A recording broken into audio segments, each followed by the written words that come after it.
the MAHA movement, which I hesitate to even, validate with that acronym, but the MAHA movement is so fixated on personal responsibility, right? And in fact, so much of our health world, because of the fact that we don't have a universal healthcare system, because of the fact that our run-of-the-mill procedures in the United States are exorbitant, that our healthcare premiums are insane, that we don't have relationships with our doctors, we do healthcare the way we do everything else, which is every person for themselves, right? You against the world. And if you have the right diet and the right, supplements and the right every single thing, you won't get sick, even though we all know someone who is like in tip-top shape, amazing, died of cancer. Like, it does not matter, gets hit by a bus, whatever. It does not matter, gets into an accident. It does not matter.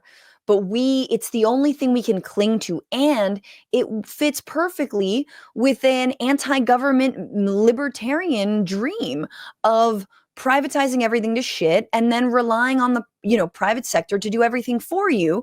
Our healthcare system is effectively that. And so again, it's like, how much more do you want to squeeze out of this country? You want to take healthcare away from disabled people and children and poor people. And again, the elderly, because they say they don't go after Medicare, but they will. And they do it through the budget and they do it financially. But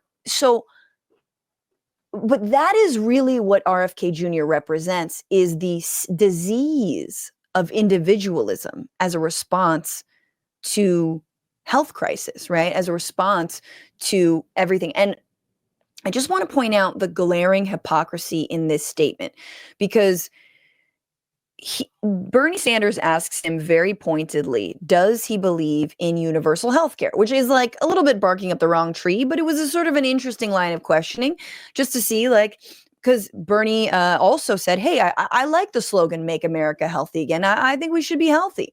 And so he asks him this. Agree with me that the United States should join every other major country on earth and guarantee health care to all people as a human right? Yes? No. Senator, I can't give you a yes or no answer to that question. Healthcare a human right?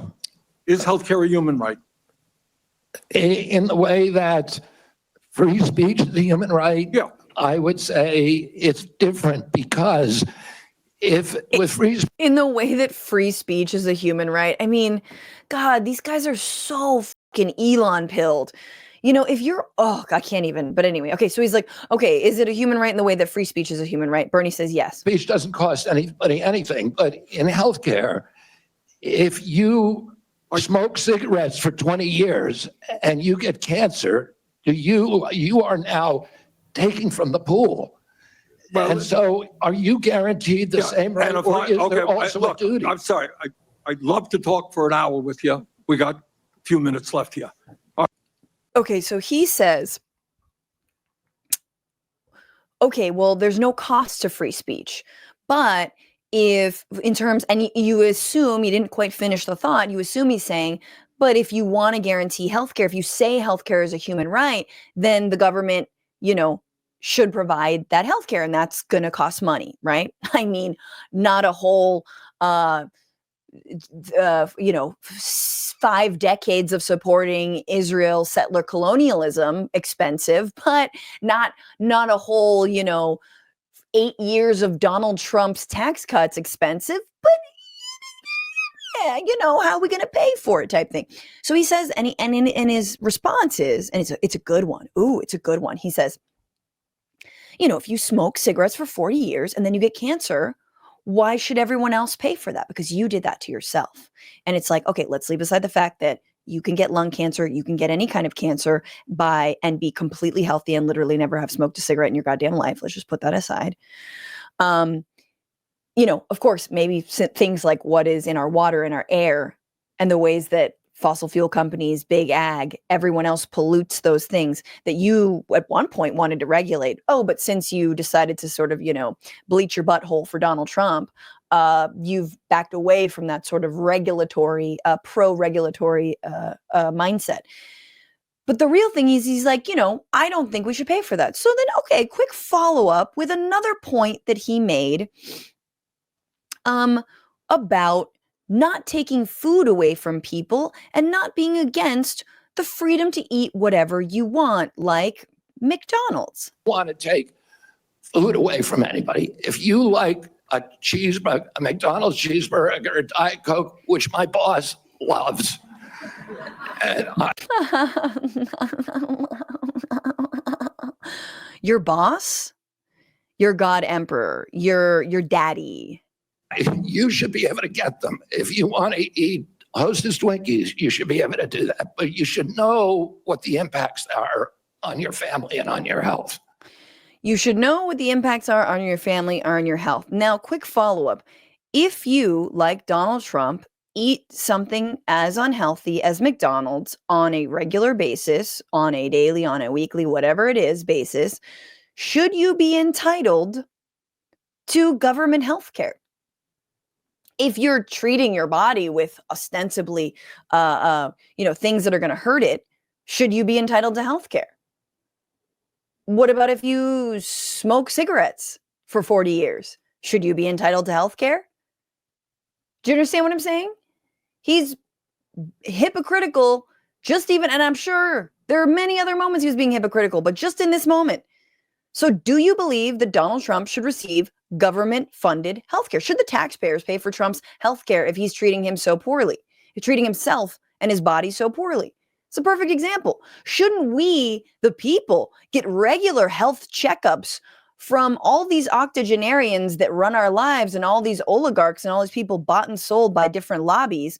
Because, we pay for their healthcare, and I want to make sure that they're eating right and they're exercising. You better be Ruth Bader Ginsburg up in there if I'm going to give you some health care.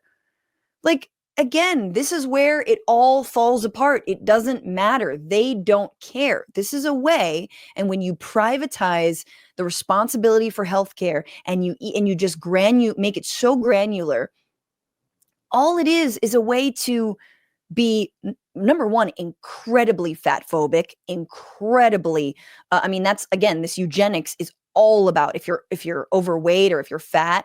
No, never mind if you're like totally healthy. You're just fat. It's okay.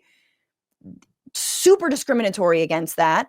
If you die, it's your own fault. If you need anything, it's your own fault. Fat people are already discriminated against in healthcare as is. But again, this is back to what it reminds me of, and I'm sure y'all are sounding off in the comments, it reminds me of the pre-existing conditions. But instead of being like, oh, you have diabetes, it's a pre-existing condition, it's like, oh, you had a cigarette, or you live in a poor neighborhood, that's a pre-existing condition. You're not eating organic, raw Hailey Bieber smoothies, that's a pre-existing condition. You're not rich enough to afford, farmers market prices.